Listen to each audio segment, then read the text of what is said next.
Guerra no Oriente Médio completa um mês e Israel afirma que chegou ao coração de Gaza. E você vai ver também. Brasileiros são avisados que podem deixar Gaza amanhã e a esperança de voltar para casa aumenta. Os bombardeios aqui não param. Todo dia fica mais violento, infelizmente. Comissão de Constituição e Justiça do Senado aprova texto base da reforma tributária. São Paulo confirma a 8ª morte por causa do temporal de sexta-feira. 200 mil pessoas continuam sem energia. E confira as profissões que prometem bombar em 2024. Essas e outras notícias você confere a partir de agora no Jornal das 18h30.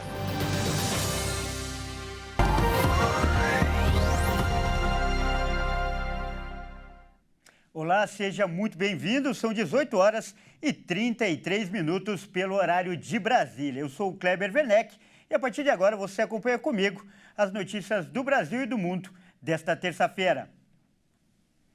E olha só, nesta terça-feira, exatamente um mês após o início da guerra no Oriente Médio, Israel disse ter atingido o coração de Gaza. O comando do exército israelense anunciou que as tropas estão cada vez mais próximas dos esconderijos do Hamas, mas que não pretende governar a região. A afirmação foi feita pelo ministro da Defesa de Israel, Yoav Galan, nesta terça-feira. As forças israelenses estão no coração da cidade de Gaza. Chegaram do norte e do sul em completa coordenação com o Exército, a Marinha e a Força Aérea.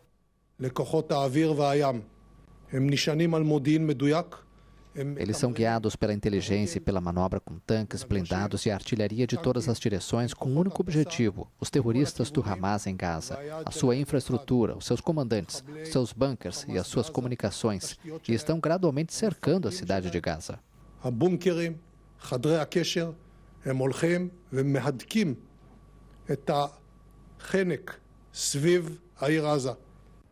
A guerra entre Israel e Hamas entrou nesta terça em seu segundo mês, apesar dos reiterados pedidos para uma trégua humanitária em Gaza e com mais de 10.300 mortos no território palestino, segundo o Hamas. A guerra começou em 7 de outubro, quando o Hamas lançou o ataque mais mortífero da história de Israel. Mais de 1.400 pessoas morreram nesse ataque, segundo as autoridades, em sua maioria civis, no próprio dia da incursão. Entre os mortos, há mais de 300 militares. E olha só, para falar sobre esse um mês da guerra no Oriente Médio, nós vamos conversar agora com um especialista, o professor Vladimir Feijó, ele que é especialista em relações internacionais. Muito boa noite, professor, seja muito bem-vindo aqui ao Jornal das 18h30. Obrigado, Kleber. Professor, primeiro eu peço que você faça uma avaliação do atual momento do conflito. A gente está diante de Israel implementando a primeira de 3 grandes fases que havia anunciado 2 sextas-feiras atrás. Esse é o terceiro momento dessa incursão de terra. Primeiro houve o teste de terreno, segurança, tentando acabar com quaisquer minas terrestres. Depois o exército de Israel cortou, evitando que chegassem reforços do Hamas vindos do sul. E agora, tendo circulado a cidade, ele vai atrás dos túneis e vai intensificar os combates corpo a corpo, rua por rua, e infelizmente isso verá cenas de bastante perdas materiais e humanas agora dos combatentes, e não como a gente viu na fase anterior, que eram de ataques aéreos e majoritariamente tinha as perdas dos civis e da infraestrutura física dos prédios. E professor, quando o conflito entre Israel e o Hamas teve início, o mundo já enfrentava uma outra guerra, isso no leste europeu, entre a Rússia e a Ucrânia. Eu queria que o senhor falasse das consequências geopolíticas e também econômicas desse conflito. O conflito específico para Israel está gerando um estresse muito grande, já que a convocação de reservistas somado com o perigo de ataques aéreos vindos da faixa de Gaza, lançado pelo Hamas, ou vindo do norte de diferentes grupos, em especial do Hezbollah, tem feito as pessoas não trabalhar. Já se estima que ao longo de um ano isso vai custar 10% da economia de Israel. para a economia global, por enquanto, a gente não sofreu nenhuma interrupção dos grandes transportes internacionais, como aconteceu no caso da Ucrânia, que é grande produtora de trigo e de milho, e isso afetou a economia global. O que mais prejudicou e estava como pressão inflacionária é do arroz por falta de produção na Índia, mas por enquanto a economia global parece que anda administrando bem a coexistência desses dois conflitos. Já do ponto de vista geopolítico, está demarcando aí uma boa divisão entre o Ocidente e quem não é o Ocidente. O chamado Sul Global anda bastante crítico a respeito da dualidade, da hipocrisia de tratamento desses dois conflitos e, de alguma forma, demonstra uma predisposição de cair nos braços da China no grande plano da nova Rota da Seda, afastando-se, portanto, de acordos com a Europa e Estados Unidos. Mais uma vez repetindo, um mês de guerra. E a pergunta que o mundo inteiro faz neste momento é se essa guerra está longe do fim, professor. Na primeira semana do conflito, o Benjamin Netanyahu, que é o primeiro-ministro de Israel, falou que essa é uma guerra de longa duração. Ele deseja tornar Israel segura e, portanto, pretende eliminar o grupo Hamas e qualquer ameaça terrorista. Isso não se faz no curto prazo. Os Estados Unidos tentou fazer isso no Afeganistão por mais de 20 anos, sem muito sucesso. As tentativas de acabar com o conflito mediante negociação internacional pode estar aí na curva de mudar. Ontem a gente teve 2 indícios disso, um ex-primeiro-ministro de Israel falando que o Ocidente deve pressionar na próxima semana para Israel aceitar um cessar-fogo, e também no Conselho de Segurança, hoje, sobre a presidência chinesa, em uma entrevista coletiva, ele deu, o representante chinês, indício que se trabalha bastante para que nas próximas semanas haja um acordo de cessar-fogo. Então pode ser que as violências ainda serão bastante visíveis nessa e na próxima semana, mas dali a gente já tem uma previsão, quem sabe, de uma porta diplomática e não uma resolução exclusivamente com vitória militar, porque essa demoraria muito mais tempo. É o que a gente espera, professor? O fim desse pesadelo. Nós acabamos de conversar com o professor Vladimir Feijó, ele que é especialista em relações internacionais. Professor, muito obrigado por essas explicações e por essa verdadeira aula, professor. Uma satisfação. Boa noite, bom trabalho. Grande abraço. Olha só, ainda sobre esse assunto, hoje saiu a 5ª lista de estrangeiros que foram autorizados a deixar Gaza. E, mais uma vez, 100 brasileiros. Mas amanhã pode ser o dia tão esperado para o grupo de 34 pessoas do Brasil que permanecem na região da guerra. Isso porque, nesta terça-feira, eles foram avisados que devem ser os próximos a cruzar a fronteira com o Egito. Mais cedo, a Diana Abdu, que faz parte desse grupo, compartilhou um vídeo com a nossa produção e falou da esperança de voltar ao Brasil. Acompanhe. Estou ainda em faixa de Gaza com minha família. Infelizmente, também hoje entramos no dia 32 de guerra. A gente não conseguimos sair ainda. A gente está desesperado para viajar dia a dia. Esperamos nossos nomes na lista para conseguir chegar à fronteira. Também a gente está com muita esperança para sair daqui, porque como falou o Ministério da Relação Exterior, que a gente amanhã, os brasileiros vão sair amanhã, quarta-feira, daqui no faixa de Gaza. Então a gente com muita esperança para sair, porque os bombardeios aqui não param. Todo dia fica mais violento, infelizmente. A gente muda de assunto agora para trazer os destaques nacionais. A Comissão de Constituição e Justiça do Senado aprovou por 20 votos a 6 há pouco o texto base da proposta de emenda à Constituição da reforma tributária. Se for aprovado no Senado, terá de voltar à Câmara. Os deputados já analisaram o texto em julho, mas terão de avaliar as modificações feitas pelos senadores. A reforma tributária busca simplificar o sistema de cobrança de impostos, reduzindo 5 tributos a apenas 2, no modelo de imposto sobre o valor agregado, IVA. 3 tributos federais, PIS, COFINS e IPI, darão origem à contribuição sobre bens e serviços, CBS, de competência federal. Já o ICMS, que é estadual, e o ISS municipal serão unificados no formato do Imposto sobre Bens e Serviços, IBS. Além disso, os impostos passarão a ser cobrados no destino final, onde o bem ou serviço será consumido e não mais na origem. Segundo a proposta, o período de transição para a unificação dos tributos vai durar 7 anos, entre 2026 e 2032. A partir de 2033, os impostos atuais serão extintos. Foi criada uma cesta básica nacional de alimentos isenta de tributos. No texto também foi mantida a possibilidade de criação futura, por meio de lei complementar, do chamado cashback. O mecanismo prevê a devolução de impostos para um público determinado, com o objetivo de reduzir as desigualdades de renda. A PEC da reforma tributária prevê corte de 60% de tributos para 13 setores da economia, entre eles educação e saúde. E o presidente Lula afirmou hoje, durante um encontro com investidores, que o governo vai garantir a estabilidade política, fiscal e jurídica para investimentos no Brasil. Lula deu a declaração durante o 6º Fórum Brasil de Investimentos, realizado no Palácio do Itamaraty, em Brasília. A fala do presidente veio depois dele ter colocado em dúvida o cumprimento pelo governo da meta de zerar o rombo fiscal em 2024. Na ocasião, houve críticas de políticos e apreensão no mercado financeiro. Nós vamos garantir estabilidade política.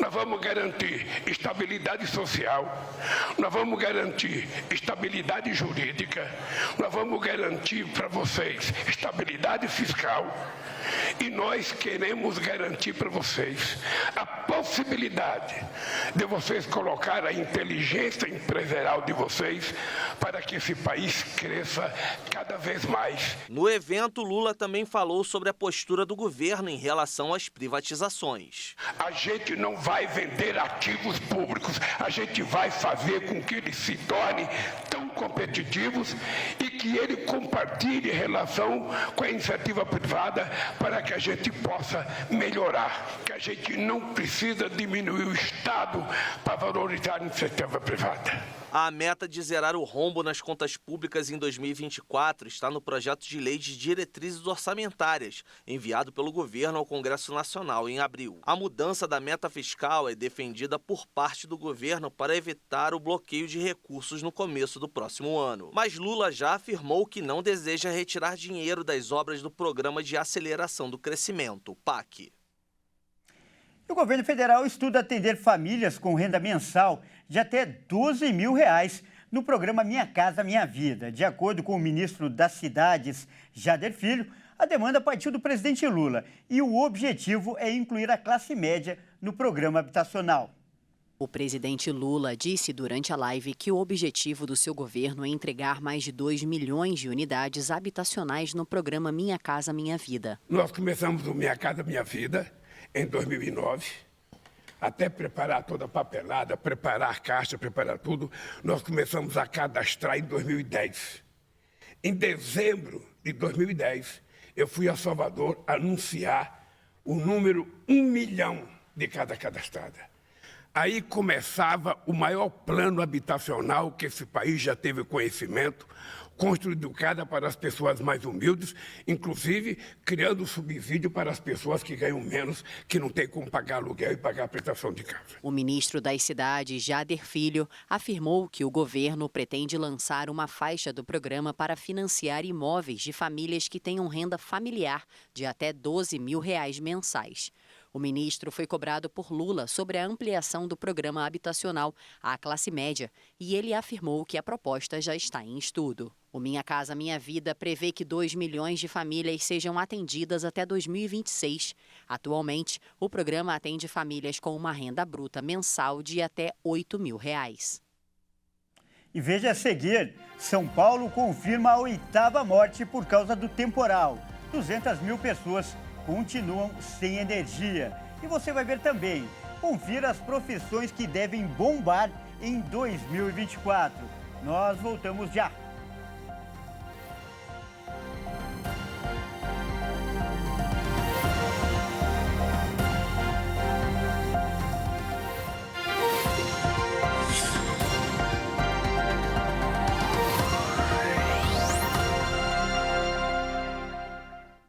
Nós estamos de volta e ao vivo. São 18 horas e 49 minutos pelo horário de Brasília. Vamos então com mais notícias.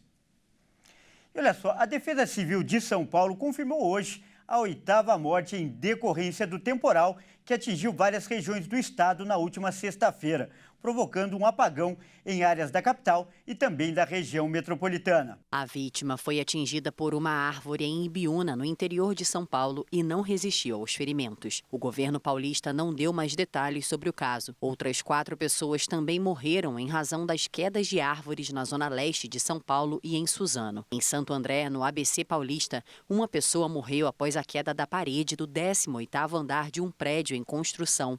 E em Limeira, no interior do estado, a vítima fatal foi atingida por um muro. Houve ainda o naufrágio de uma embarcação em Ilhabela, no litoral norte do estado, vitimando um dos tripulantes. Ao todo, foram mais de 2.000 chamados para ocorrências em 40 cidades do estado.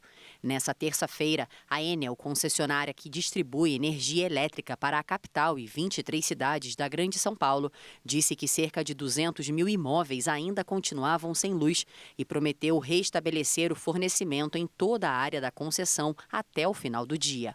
O comércio na região metropolitana pode ter deixado de arrecadar até 126 milhões de reais desde a última sexta-feira. E ao todo, mais de 2 milhões de consumidores ficaram sem energia depois do temporal de sexta-feira. E uma discussão ganhou força para evitar futuros transtornos: aterrar os cabos elétricos. Mas essa solução não parece ser tão simples assim. E para entender melhor esse assunto, nós vamos conversar agora com o presidente executivo da Telcomp, Luiz Henrique Barbosa. Muito boa noite, Luiz. Seja muito bem-vindo ao Jornal das 18h30. Boa noite a todos. Obrigado pela oportunidade aqui de tratar de um tema tão relevante. Com certeza muito relevante e muito técnico. Por isso que eu queria saber de você se tecnicamente essa seria mesmo a melhor solução, aterrar os cabos. E por quê? Bom, a agenda de construção de rede subterrânea, né, a gente fala de enterrar redes aéreas, ela é uma agenda já muito antiga aqui na cidade de São Paulo. A Telcomp, que é a associação que eu represento, reúne empresas de telecomunicações e há muitos anos a gente conduz projetos de enterramento de redes aéreas. Então, as redes que foram suprimidas no passado na Avenida Paulista, na Brigadeiro Faria Lima, em regiões mais centrais de São Paulo, foram obras conjuntas que envolveram diversas operadoras, envolveram a concessionária de distribuição de energia elétrica, que hoje é a Enel. Né? Então, são obras complexas, trazem alguns benefícios, mas é importante a gente entender o quão complexas elas são, quão custosas elas são, e por isso que a gente vai conviver com postes, com redes aéreas por muito tempo. Tá? Entrando um pouco no detalhe, Kleber, a respeito do tema, quer dizer, desde 2018 a Telcomp tem trabalhado junto com a Prefeitura de São Paulo e a Enel para enterrar redes aéreas em 14 regiões na cidade de São Paulo. Então, são 81 quilômetros de vias, então ruas, avenidas, que estão contempladas nesse projeto de enterramento de redes aéreas. Então, avenidas e Alameda Santos, a região da Vila Olímpia, a região da Consolação, tá? A obra ela é muito custosa porque a gente tem muita restrição. Então, a gente está falando de uma cidade que cresceu de maneira desordenada, né? O subsolo ele não é organizado da maneira como se esperava e a gente não consegue isolar determinadas regiões para fazer a obra. Então, do ponto de vista prático, como que funciona uma obra de enterramento de redes? A gente tem licença da prefeitura para poder executar a obra a partir de 20 horas, 21 horas da noite e até às 4, 5 da manhã. E por quê? Porque é uma cidade que tem gente que mora, vive, dorme, vai estudar, vai trabalhar e a preferência é que pelo trânsito de pessoas, de veículos, essa é a prioridade. Então você não consegue isolar determinada região para conduzir essa obra e fazer a obra 24 horas por dia. Então, primeira coisa, a gente tem então, um espaço para executar a obra que não é contínuo no tempo, né? Você tem janelas de obra que se dão especialmente no período noturno. E mesmo no período noturno, as obras elas impactam, né, a região com barulho, então a gente sofre muitas vezes com restrição por causa do psil. O subsolo, ele infelizmente tem muita interferência, então as obras acabam sendo feitas de maneira manual Então, assim, enterrar é uma solução, mas ela é complexa, ela demora muito tempo. Então, os 81 quilômetros de vias são obras que estão sendo conduzidas desde 2018 e é uma agenda de diversas, de dezenas de anos, para deixar bem transparente, né? Se em 5 anos a gente conseguiu fazer 80 quilômetros de vias, São Paulo tem 19.400 quilômetros de vias. Então, você veja o desafio que é fazer essas obras. Correto. E nesta terça-feira, falando em desafio, o presidente da Enel São Paulo, né, Max Xavier Luiz, confirmou que a criação de uma nova taxa a ser cobrada dos paulistanos está em discussão junto com o prefeito de São Paulo, Ricardo Nunes. Qual o custo estimado para a modernização da rede de distribuição de energia elétrica da capital paulista? Isso pesaria no bolso do consumidor? É preciso esclarecer que as empresas de telecomunicações, elas operam num regime diferente da concessionária. Então, a concessionária de energia elétrica, por ser uma concessão, ela tem garantia de equilíbrio econômico-financeiro, né? É um monopólio e todo e qualquer custo vai ser repassado para a tarifa. Então, eu já ouvi estimativas da concessionária de que enterrar as redes elétricas custaria mais de 100 bilhões de reais. E isso, de alguma forma, passaria para a tarifa. Em telecomunicações, a gente tem um regime diferente, é competição. Então, essas obras que eu comentei anteriormente, de 81 quilômetros de rede, que estão sendo enterradas no projeto São Paulo Sem Fio, ele tem nos custado, e quem tem pago isso são as empresas de telecomunicações, 310 milhões de reais. Então, se a gente usa isso como referência, as redes de telecomunicação custariam, para serem enterradas, aproximadamente 80 bilhões de reais para a cidade como um todo. Correto. Então, muito obrigado pelas suas explicações. Nós acabamos de conversar com o Luiz Henrique, ele que é presidente da Telcom. Mais uma vez, muito obrigado, Luiz. Obrigado, à disposição sempre para esclarecer o tema. Um abraço a todos. Grande abraço. E olha só, mudando de assunto agora, está chegando o fim de ano e muita gente já começa a planejar 2024. Uma das preocupações é a carreira profissional. E uma pesquisa mostra quais são as profissões que devem bombar no ano que vem. Vamos conferir. A expectativa é de que o volume de contratações e o valor dos salários melhorem na comparação com 2023. Segundo o guia salarial da recrutadora Robert Half, o ano que vem é promissor para 8 áreas. Entre elas, engenharia, finanças e contabilidade, jurídico, mercado financeiro, recursos humanos, seguros, tecnologia, vendas e marketing. A área tecnológica, que tem sido a mais animadora dos últimos anos, para 2024 não será diferente. Entre as profissões mais requisitadas no mercado, teremos gerente de TI, analista de segurança, engenheiro de prompt, aquele que estrutura o raciocínio entre perguntas e respostas da inteligência artificial, especialista em cibersegurança e analista de dados. Dados que são considerados o novo petróleo, tamanho valor. E os salários são chamativos. A perspectiva de remuneração para um analista de segurança pleno, por exemplo, é de R$14 mil, enquanto um gerente de TI deve ganhar aproximadamente R$34 mil se tiver todas as habilidades relevantes para o cargo. É isso aí, o Jornal das 18h30 fica por aqui. Eu agradeço pela sua companhia e convido a continuar ligado em nossa programação. Até amanhã.